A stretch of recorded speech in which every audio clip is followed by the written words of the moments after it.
Maqaa Abbaa, kan Ilmaa, kan Hafuura Qulqulluu, Waaqayyo tokko, Amiin. Maqaa Abbaa, kan Ilmaa, kan Hafuura Qulqulluu, Waaqayyo tokko፣ አሜን። በስመ አብ ወወልድ ወመንፈስ ቅዱስ አሐዱ አምላክ አሜን። maatii Waaqayyoo kan taatan, Waaqayyo kan isin jaalatu, sila Waaqayyootiin kan jaalattan, biyya alaa teessanii, biyya keessaa teessanii sagalee kana dhaggeeffachaa kan jirtan maatiiwwan Waaqayyoo marti keessan nagaa Waaqayyoo isa jiraataatiin nagaan isin gaafadha. Akkam jirtu, akkam dhageessanii, akkam turtanii. Amiin. Galanni Waaqayyoo gooftaa keenya Yesuus Kiristoos bara amma baraatti maqaan isaa kan galateeffameetiif kan ol jedhanuuf haa ta'u. Waaqayyo gooftaan Yesuus Kiristoos akka badii balleessaa keenya, akka cubbuu namummaa keenya, akka nakkii akka hojii keenya osoo hin taane akka fedha isaatti, akka gaarummaa isaatti yeroo irratti yeroo, guyyaa irratti guyyaa dabalee kayyoo naannoo ga'e Waaqayyo maqaan isaa bara baraan kan galateeffame nuuf haa ta'u. Haadha isaa kan taate qulqulleettii dubaroo maaraaf maqaan ishii kan galateeffame nuuf haa ta'u. Qulqulloota, toloota, gaarota akkuma gulantaa Waaqa isaaniif kennetti kan kabajamaniif kan ol jedhanuuf haa ta'ani. Egaa barumsa darbe irratti seensa barnootaa kutaa tokkoffaa irratti waa'ee qulqullootummaa kan jedhu ilaallee jirra. Egaa kutaan amma itti aanu qulqullummaa kennaa kan jedhu waliin ilaalla jechuudha. Qulqullummaa kennaa yookiin immoo የጸጋ ቅድስና isa jedhamu jechuudha. Egaa seensa gubbaa irratti waan tokko akkuma yaalletti kennaadha jechuun maal jechuudha jechuudha. Namni tokko kennaadha jechuun gatii yookiin kanfaltii malee tola kan hin kennamu. Namni tokko nama jaalateetiif badhaasa kennaa akkuma jaalala isaatti, akkuma gochaa nama sanaatti namni tokko nama tokkootiif kennaa ni kenna jechuudha. Kanaaf kennaa jechuun gatii malee nama tokkoof kan kaffalamu, kan kennamu jechuudha. Kunis qaamni tokko qaama biraatiif bilisuma kan kennu jechuun kan ibsu ta'a. Egaa qulqullummaa kennaa yommuu jennu, qulqullummaan abbaan kennaa hundumaa kan ta'e Waaqayyo warra akka eeyyama isaatti jiraatan, warra akka fedha isaatti jiraatan if kennaa kennu jechuudha. Warra akka jaalala isaatti, warra akka fedha isaatti, warra daandii isaa irra deeman, warra yaada isaa keessa jiran isaan sanaatiif Waaqayyo kennaan isaaniif kennisu, kabajni isaaniif kenne suni kennaadha jedhama. Kanaaf kennaa Waaqayyo isaaniitiif kennirraan ka'e sanarraatii kan ka'e qulqullummaa kennaa jechuun danda'ame jechuudha. Kun immoo arjummaa Waaqayyootiin kan kennamudha malee eenyumti kan hin kennisiisne jechuudha.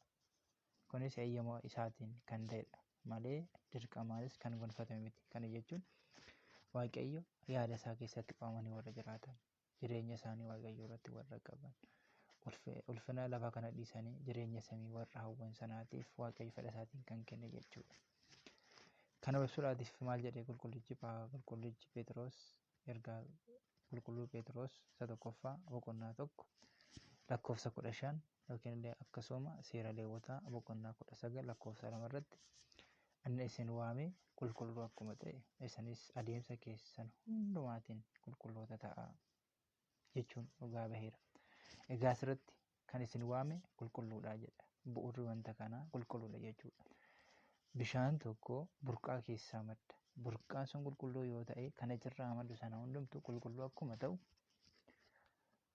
burqaan qulqullootaa amalummaa isaatiin qulqulluu kan ta'e gooftaa keenya Yesuus Kiristoosidha.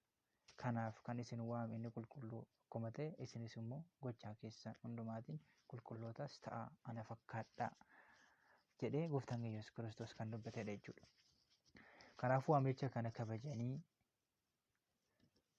kabajanii hojiirra kan oolchan qulqulloota jedhamu. Waamicha Waaqayyo isaa waame kana kabajanii hojiirra kan oolchan qulqulloota jedhamu jechuudha. Egaa yeroo darbe kan ilaalu qulqullummaa gosa lamatti qoonnee barsiisuun, adda baasnee barsiisuun maaliif barbaachisee kan jedhu kanaan dura hammatee ka'eera. Egaa kitaaba qulqulluu keessatti jechoonni wal fakkaatoon uumaafis ta'ee uumamaafis fayyadamuun kan baramedha. Kanaafuu hiikaa jechoota akkasii dubbiidhaan yookiin barreeffamaan adda baasuun tasumaan ni danda'ama. Kanaaf qaama dubbatameef yookiin barreeffame sana irratti hundoofnee yaadaan adda baasuu kan dandeenyudha jechuudha. Kanaaf bakka lamatti qoodamuu danda'a. qulqulluu jedha kitaaba keessatti. Garuu qulqullummaan sun eenyuuf dubbatame? Qulqullummaa amalaa Waaqayyootiif immoo qulqullummaa kennaa Waaqayyo namootaatiif kenne sanaa kan jedhu jechaan adda baasuu waan danda'amneef eenyuuf jedhame maaliif jedhame kan jedhe sana adda akka baasnuuf jechuudha. Kanuma ibsuudhaatiif Wangeela Yohaannis boqonnaa 8 lakkoofsa 12 gubbaatti maal jedha? Gooftaan ofii isaatii jedha. Ani ifa addunyaati jedheera. Ani ifa addunyaati jechuudhaan duuka bu'oota isaatti dubbateera. Waaqayyo ani ifa addunyaati. Addunyaa kanaatiif ifa kan kennu biiftuun harka isaatiin kan uumamte, addeessi harka isaatiin kan uumamte, uumamni mul'atu kun hundumtuu harka isaatiin kan uumame Waaqayyo ifa addunyaa kanaati. Jechuma kana osoo hin jijjiirin Waaqayyo maal jedhe? Duuka bu'ootaatiin isin ifa addunyaati jedhe. Isin ifa addunyaati. Kana kan argamu Wangeela Maatewos boqonnaa 5 lakkoofsa 14 gubbaarratti isin ifa addunyaati jedhe. Jalqaba irratti maal jedhe? እኔ የዓለም ብርሃን ነኝ። እኔ የዓለም ብርሃን ነኝ።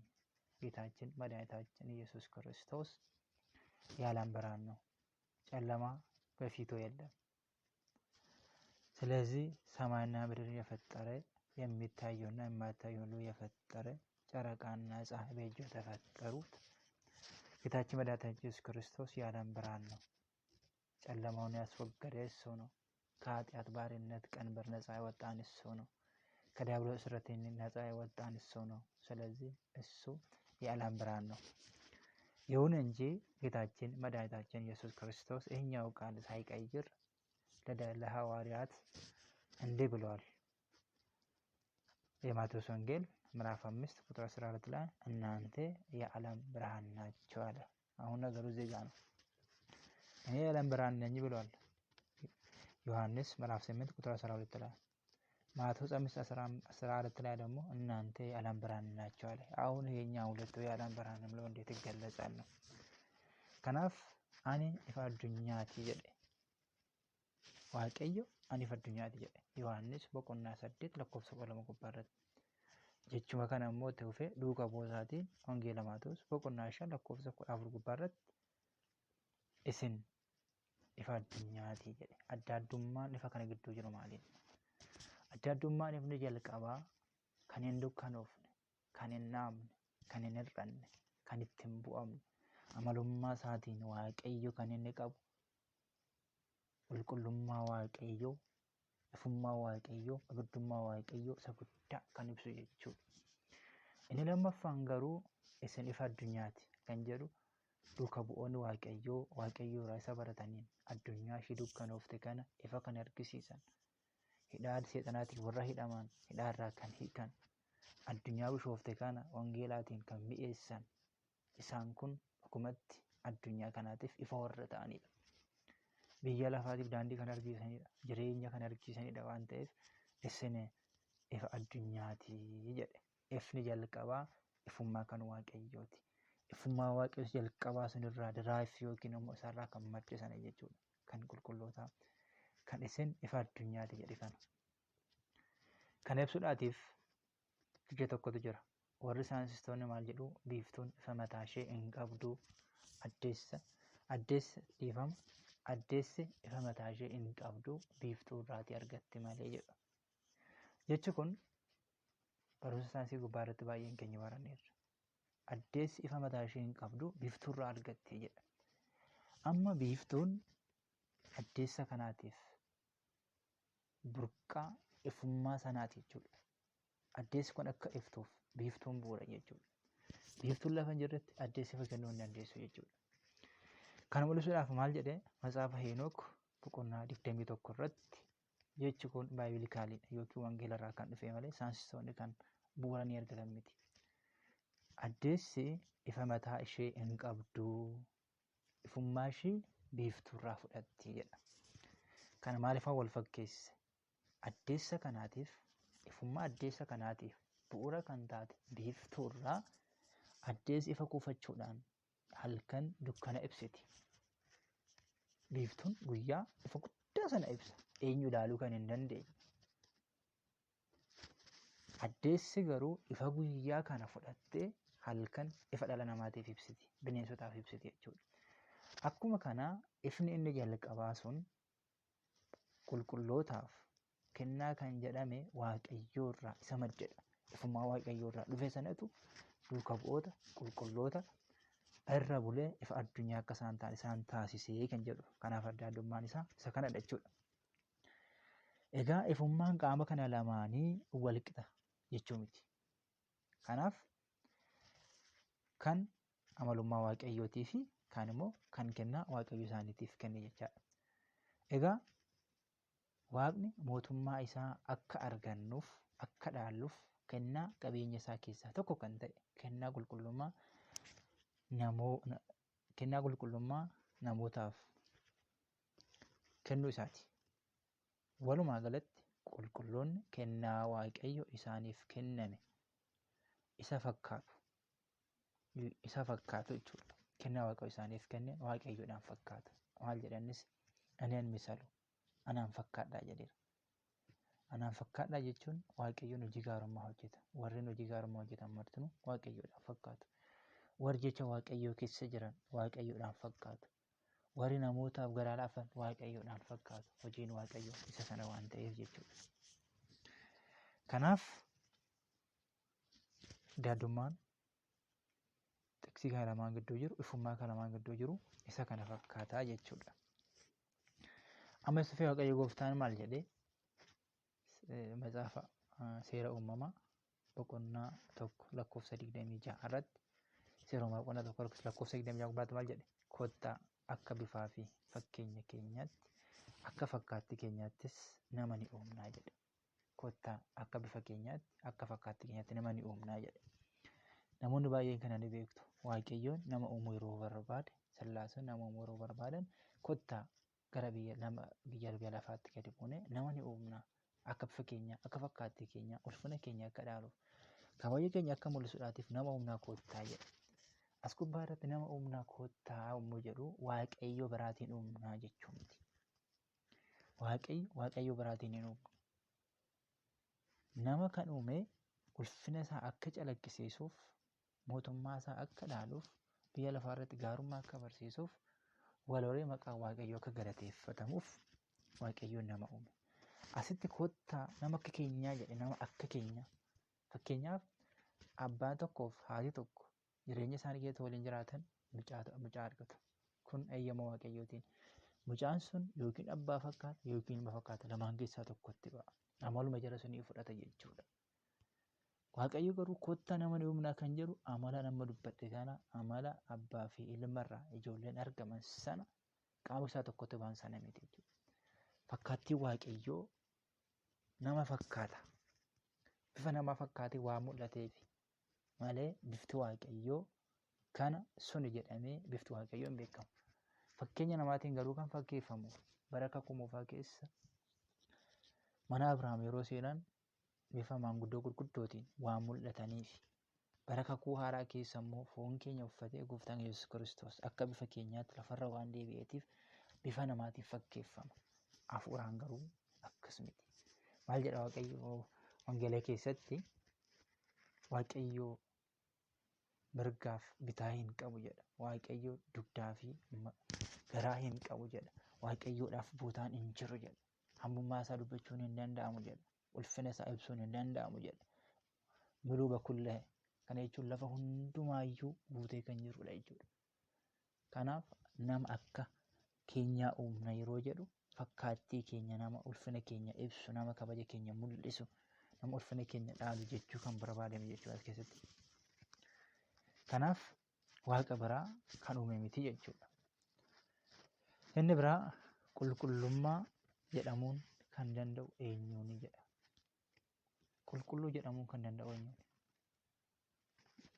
Amma qulqulloota maqaa isaanii ni waamna. Qulqulluu jedhamuun kan danda'amu kun eenyu faatu qulqullummaa kana gonfachuu danda'a? Gonfoo jireenyaa kana eenyutti waamamuu danda'a kan jedhu. Egaa Seera Uumamaa boqonnaa 1:31 irratti uumamni Waaqayyoo hundinuu gaariidha jedha. Waaqayyo kanuma hundinuu gaariidha. Uumametuun fuula Waaqayyootti jibbamaaf godhe malee, uumametuun daandii Waaqayyoo irra deemuu dide malee, uumameetuun waaqayyoodhaaf bitamuu dide malee waaqayyo uumamuun hundumti isaayyuu gaariidha. Raammoodhaa kaasee hamma namaatti. Hundumtuu kaayyoo uumamaniif qabu. Waaqayyoon kaayyoo sana uumeetiif qaba. Kanaaf waaqayyoon uumama hunduma isaanii argee uumamoonni hundumtuu gaarii ta'anii jedha iyyan. Harka waaqayyoo waan namaa hin uumu waan ta'eef. Haa ta'u garuu uumamtoota kana keessaa waaqayyoof filatamanii qulqulloota yommuu ta'an kan waaqayyoof hin bitamne daabiloosiif bitamanii warri hafan immoo xuraa'ota jedhamu. Warri waaqayyoodhaaf bitaman qulqulloota jedhamu. Warri seera isaa eegan qulqulloota jedhamu. Warri faallaa kana waaqayyoorraa adda bahan garuu xuraa'ota jedhamu. Haaluma kanaatiin qulqullummaan eenyuuf ta'uu danda'a kan jedhu jalqaba irratti qulqullummaan namootaatiif ta'a. Akkuma kanallee ergamootaatiif ta'a. Bakkeewwan qulqullaa'uudhaaf ni ta'a. Guyyootaaf ni ta'a. Meeshaaleewwan qulqullaa'uuf ta'a. Kana jechuun niwaata qiddusaati. Isa beeksisanitti jedhamu. Niwaata qiddusaan kennu kun maaliif qulqulluu jedhame? Qulqulluu kan jedhamu yoo maal ta'e kan jedhu kan ilaallu ta'a jechuudha waliin fuulduratti. Egaa akkuma kana tokko jennee yoo ilaallu namoota qulqullootaa yookiin qiddusaan sawochi warra jedhaman jechuudha. Qiddusaan sawochi yookiin immoo namoota qulqullootaa. Warreen kun dhala namaa ta'anii kanneen kennaa qulqullummaa waaqayyo irraa gonfatanidha. Kennaa qulqullummaa waaqayyo irraa kan gonfatanidha. Isaanis hundumtuu gatii qulqullummaa haa argatan malee tajaajilli isaanii garuu garagaradha jedha. Hundumtuu gatii qulqullummaa isaanii haa argatan malee tajaajilli isaanii garagaradha jedha iyyani. Manfasa አንድ ነው ስጦታ ግን የተለየ ነው kan jedhameef isa kanaaf hafuurri tokkodha kennaan tajaajilli garuu garagaradha jedha. Hundumtuu garuu gatii qulqullummaa sanaa ni argatudha. Isa tokkootiif akka barsiisuuf kennama. Isa tokkootiif akka faarfatuuf kennama.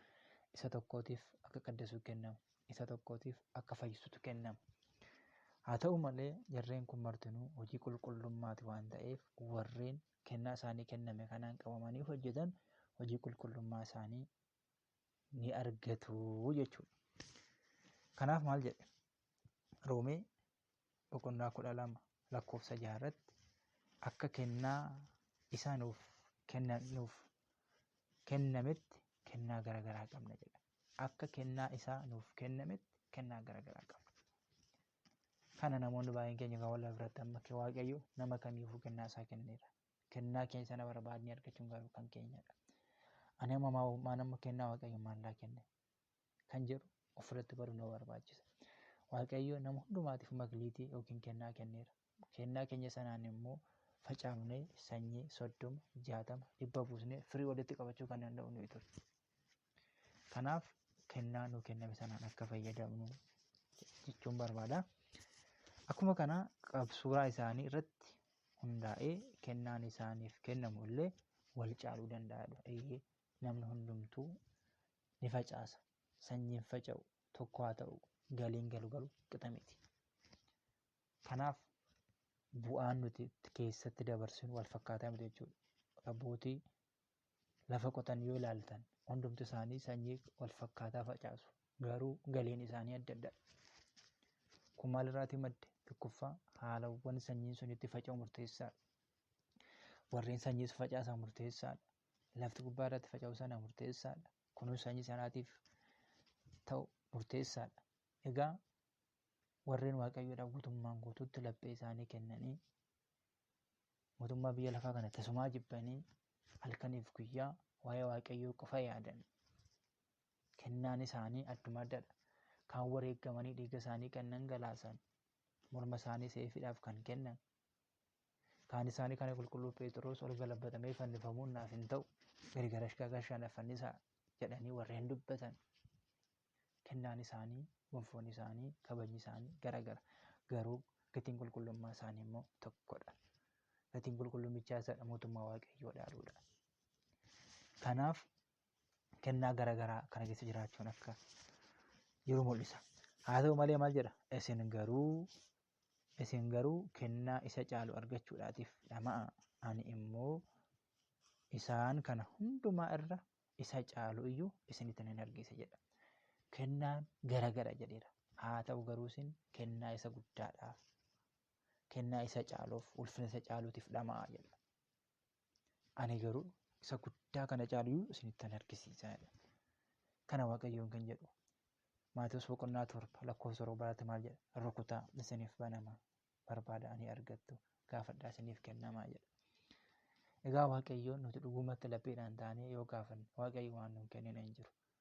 Namni tokko balbala isaa dhaabbadhee barrii isaa nan rukutaa, dhagee namni jalaa banu yoo jiraate ol seenee isa wajjiniitiin maaddii nan nyaadhaa jedha. Kana jechuun Waaqayyo Gooftaa yeroo hundumaa nu barbaada jechuudha. Nuti garuu yeroo Waaqayyoo nu barbaadu sanatti waamicha Waaqayyoo sana barree Waaqayyoodhaatiif laphee keenya hin kenninu yoo ta'e eebbi nuu dhufe sana deebi'a jechuudha. Kanaaf asirratti maal jedha? Isin garuu kennaa isa caaluutiif dhama'a. Ani immoo kana kan cabsitan argisiisa jedha. Kennaa isa caalu.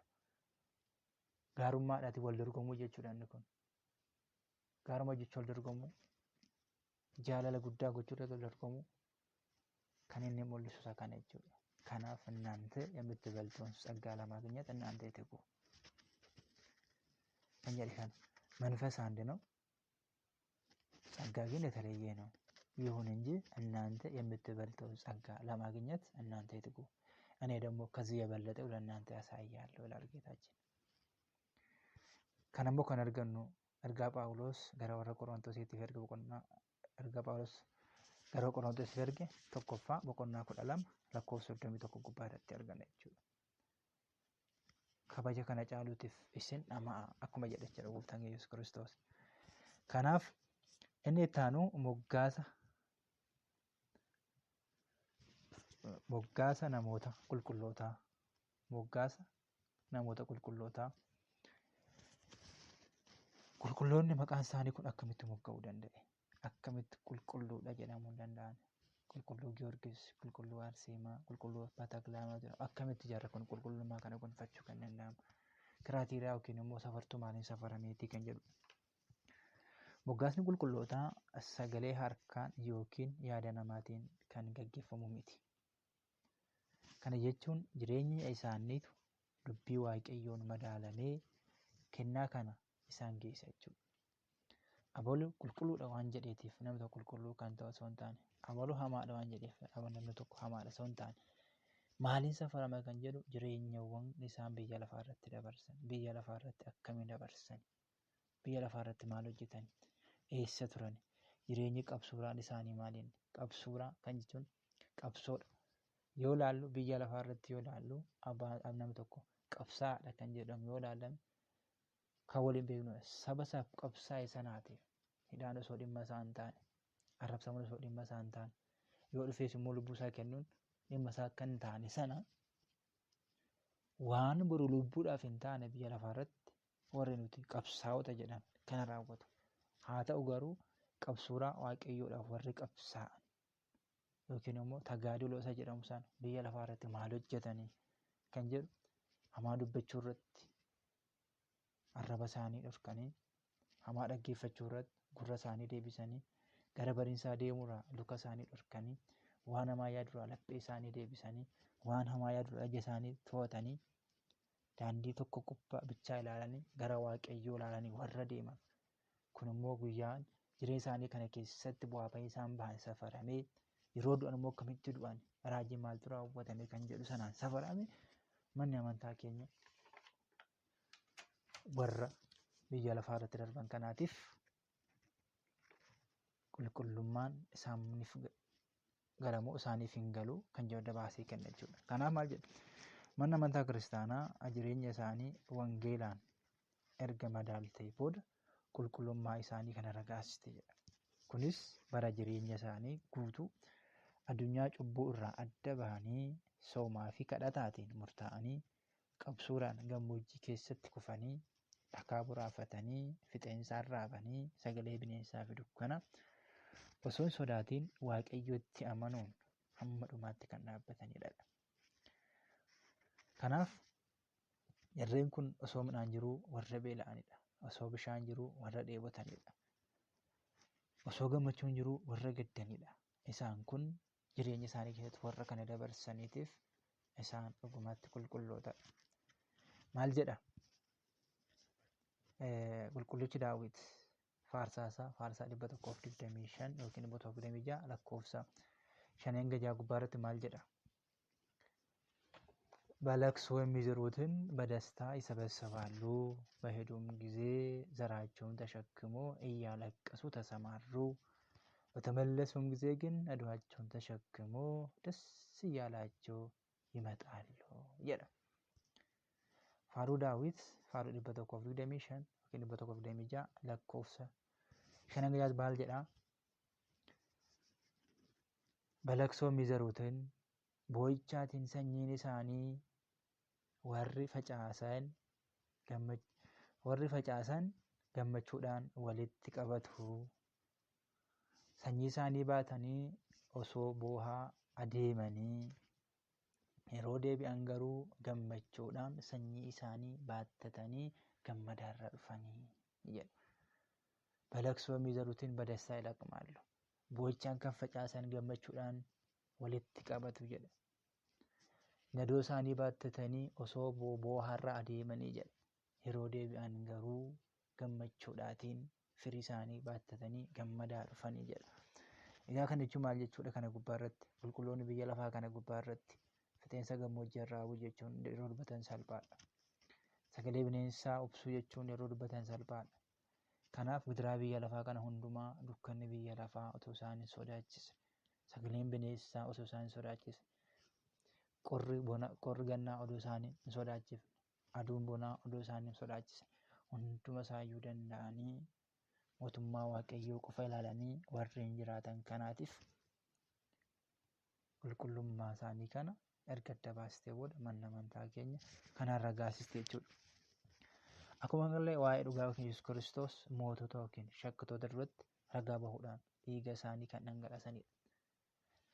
Ragaan isaanii kanaas sassaabama jechuudha. Fakkeenyaaf qulqullinni Efreem maal jedhee faaruu isaa irratti waa'ee wareeggamtootaa yommuu dubbatu ቅዱሳን ሰማዕታት በእውነት በዚህች ዓለም ናቁ፣ ስለ እግዚአብሔር ብሎ መራራ ሞትንም ታገሱ፣ ስለ መንግሥተ ሰማያትም ብሎ ደማቸውን አፈሰሱ jedha. Dhugummaatti wareeggamtoonni miidhagina biyya lafaa kanaa ni tuffatanii jedha. Waaqayyoodhaaf jedhanii dhiiga isaanii dhangalaasanii jedha. Mootummaa Waaqayyoof jedhanii du'aadhaas ni obsanii jedha. Warra akkasii kana qulqullummaa kan jedhaniif warreen morma isaanii seefiidhaaf kennanidha. Warreen lafee isaanii cabsanidha. Warreen gogaan qaama isaanii akka hoolaa akka re'eetti irraa bahedha. Isaan kun garuu qulqullummaa mootummaa Waaqayyoo argachuudhaatiif. Kanaaf jireenyi isaanii kanaan safarame jechuudha. Warra shakkii malee mootota abaaramoo fuulduratti, warra seexanaa bitaman fuulduratti otoo homtuu isaan hin miidhe, otoo abidda hin sodaanne, otoo seefii sodaanne warra dhugaa bahan kanaaf qulqullummaan kun isaaniitiif kennamaa jechuudha. Egaa walumaa galatti qulqullummaan tsaggaa kan jedhamu waa'ee kana wajjin wal qabata jechuudha. Egaa guyyaa har'aa kanaatiif kanumaan jedhe Waaqayyo Gooftaan guyyaa isaa nu dabalee yeroo itti aanutti kan wal agarru yoo ta'e, namoota qulqullootaa eenyu fadhaa? Namoonni qulqullootaa eenyu fa'isaan kan jedhu gara tokkoon isaanii ilaaluutti dabarraa jechuudha. Kakaasee kan nu jalqabsiisee kan nu xumursiise Waaqa abboota keenyaa, Waaqa Abrahaam, Waaqa isaa, Waaqa Yaaqootiif galanniif ulfinni isaatiif haa ta'u bara baraan. Ameen.